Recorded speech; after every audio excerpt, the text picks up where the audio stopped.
இன்னைக்குப்பா ரொம்ப ஹெல்தியான டேஸ்டான ஹை புரோட்டீன் பணியாரம் செஞ்சு காட்டுறேன்ப்பா. சக்கரைவள்ளி கிழங்கு வச்சு தான்ப்பா இந்த பணியாரம் செய்ய போகிறோம். சக்கரைவள்ளி கிழங்குல அதிகமாக நார் சத்து இருக்குப்பா. வளர்கிற குழந்தைகளுக்கு இந்த மாதிரி செஞ்சு கொடுத்தீங்கன்னா நல்லா ஆரோக்கியமாக வளருவாங்க, ரொம்ப விரும்பி சாப்பிடுவாங்க. வாங்க எப்படி செய்யலான்னு பார்ப்போம். ஒரு சக்கரைவள்ளி கிழங்கு எடுத்திருக்கேன். நம்ம தோல் சீவிக்கிடுவோம். தோலை நல்லா சீவியாச்சு. இதை தண்ணியில் போட்டு கழுவிக்கிடுவோம். ஒரு சீவதை எடுத்துக்கோங்க. இப்போ நம்ம இந்த கிழங்கை சீவிக்கிடுவோம். நம்ம கிழங்க சீவியாச்சு. இதை ஒரு பவுலில் போட்டுக்கிடுவோம். பிளேட்ல இருந்து பவுலுக்கு மாற்றியாச்சுப்பா. 1 கப்பு வந்திருக்கு. நான் ஒரு சின்ன கல் உரல் எடுத்திருக்கேன். இப்போ ஒரு சின்ன அளவுக்கு இது சுக்கு. இப்போ இந்த சுக்கை சேர்த்துக்குருவோம். 4 ஏலக்காய் எடுத்திருக்கேன். இந்த ஏலக்காயில் நம்ம இதை மேல் தோலியை எடுத்துருவோம்.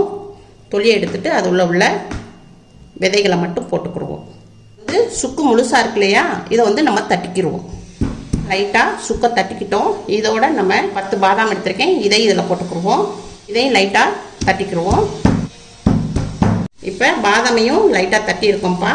இப்போ இதோட கொஞ்சம் முந்திரி பருப்பு சேர்த்துக்குருவோம். இதையும் நம்ம தட்டிக்கிடுவோம். ரொம்பவும் பவுடர் ஆக்கக்கூடாதுப்பா. இப்படி நம்ம நெருன்னு அரைச்சிக்கிறணும். 1 கப்பு நம்ம சீவின கிழங்க பவுலில் போட்டுக்கிடுவோம். எந்த அளவுக்கு நம்ம சீவின கிழங்கு வச்சுருக்கோமோ அதே அளவுக்கு கோதுமை மாவும் போட்டுக்கிறோம். 1 கப்பு. உங்கள் தேவைக்கு ஏற்ற மாதிரி வெல்லம் எடுத்துக்கோங்க. நான் 1/2 கப்பு வெல்லம் போடுறேன். ஒருத்தங்க ஜாஸ்தி சாப்பிடுவாங்க, ஒருத்தங்க கம்மியாக சாப்பிடுவாங்க. அதனால உங்கள் தேவையான அளவுக்கு வெல்லம் எடுத்துக்கோங்க. தட்டி வச்சுருந்தோம் இல்லையா இந்த பாதாம் பருப்பு, இதை சேர்த்துக்கிறோம். கொஞ்சம் எள்ளு சேர்த்துக்குருவோம்ப்பா. கொஞ்சோண்டு கிஸ்மிஸ் 2 நறுக்கி வச்சுருக்கேன். இதையும் இதில் சேர்த்துக்குருவோம். 1 பிஞ்சு கொஞ்சோண்டு உப்பு சேர்த்துக்குருவோம். வெல்லம் சேர்த்துருக்கோம் இல்லையா, கொஞ்சோண்டு நம்ம லைட்டாக 1 பிஞ்ச் அளவுக்கு உப்பு சேர்த்தோம்னா அந்த வெல்லம் நம்மளுக்கு ரொம்ப டேஸ்ட் கொடுக்கும். இதை எல்லாத்தையும் நம்ம பிசைஞ்சுக்குருவோம். நல்லா நம்ம பிசைஞ்சாச்சு. தண்ணி ஊற்றி பிசைஞ்சுக்குருவோம். கொஞ்சம் கொஞ்சமாக ஊற்றி பிசைஞ்சுக்கிறோம். எல்லாத்தையும் நம்ம மிக்ஸ் பண்ணியாச்சுப்பா. இப்போ வெல்லம்லாம் நல்லா கரைஞ்சிருச்சு. இப்போ இன்னும் கொஞ்சம் தண்ணி ஊற்றிக்கிடுவோம்.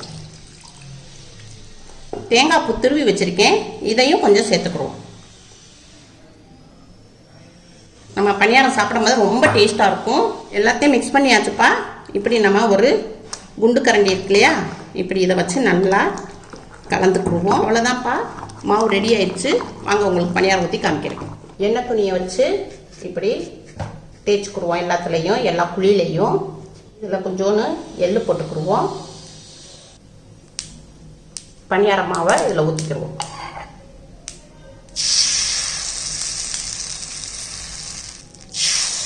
இந்த மாதிரி கல் சட்டியில் நம்ம சமைச்சு சாப்பிட்டா உடம்புக்கு ரொம்ப நல்லதுப்பா. இந்த சட்டி ஆன்லைனில் ராஸ் குக்குவேர் ஷாப்பில் வாங்கினேன்ப்பா. வீட்டுக்கே கொடுத்துட்டாங்க. கடையோட நம்பர் தரேன்ப்பா, நீங்களும் வாங்குங்க. ஆரோக்கியமாக சமைச்சு சாப்பிடுங்க. லைட்டாக கொஞ்சம் நெய் விட்டுக்குருவோம். நம்ம கீழே எள்ளு போட்டிருக்கோம் இல்லையா, அது மாதிரி மேலே கொஞ்சோண்டு எள்ளு போட்டுக்குவோம். கீழே நல்லா வெந்துருச்சுப்பா. இதை நம்ம திருப்பி போட்டுக்குருவோம். இப்படி ஒரு கத்தி எடுத்துக்கோங்க. இப்படி முகனையாக இருக்கும், இல்லாட்டா சின்னக்கடி இருக்கும்ப்பா. அதை வச்சு நீங்கள் பரட்டிக்கோங்க. நெய் நம்ம 1 டிராப்ஸ் தான்ப்பா விட்டோம். எதுக்கு இப்படி பொரியுதுன்னா, நம்ம மாவில் வெல்லம் போட்டிருக்கோம் இல்லையா, அதனால உங்களுக்கு வெல்லம் இலகி எந்த மாதிரி தெரியுது. இப்போ நம்ம பரட்டி போட்டியாச்சுப்பா. இன்னும் ஒரு 2 நிமிஷம் வேகட்டும். இப்போப்பா நம்ம பரட்டி போட்டிருந்தோம். 2 நிமிஷம் ஆயிடுச்சு. இப்போ நல்லா வெந்துருச்சு. இப்போ நம்ம கேஸை ஆஃப் பண்ணிடுவோம். இப்போ இதை ஒரு பிளேட்டில் மாற்றிக்கிடுவோம். அவ்வளோதான்ப்பா, பணியாரம் செஞ்சாச்சு. இதை நான் உங்களுக்கு சாப்பிட்டு காமிக்கிறேன். ரொம்ப டேஸ்டாக இருக்குப்பா. ரொம்ப டேஸ்டாக இருக்குது. நீங்கள் இதை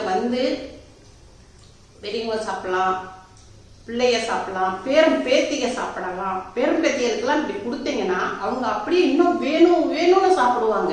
ஏன்னா இது நம்ம வீட்டிலேயே ஹெல்தியாக செஞ்சுருக்கோம். பிள்ளைகளும் நல்ல ஆரோக்கியமா இருக்குங்க. இப்படி செஞ்சு கொடுங்க பிள்ளைகளுக்கு. வெறும் நம்ம சக்கரைவள்ளி கிழங்கு மட்டும் அவிச்சு கொடுத்தா பிள்ளைய சாப்பிடாதுங்க. இப்படி டிஃப்ரெண்டா நீங்க செஞ்சு கொடுங்க. பிள்ளை எல்லாரும் நல்லா விரும்பி சாப்பிடுவாங்க. உங்கள் வீட்டில் செஞ்சு பாருங்கள். அம்மாவுக்கு லைக் பண்ணுங்கள், ஷேர் பண்ணுங்கள், சப்ஸ்கிரைப் பண்ணுங்கள்.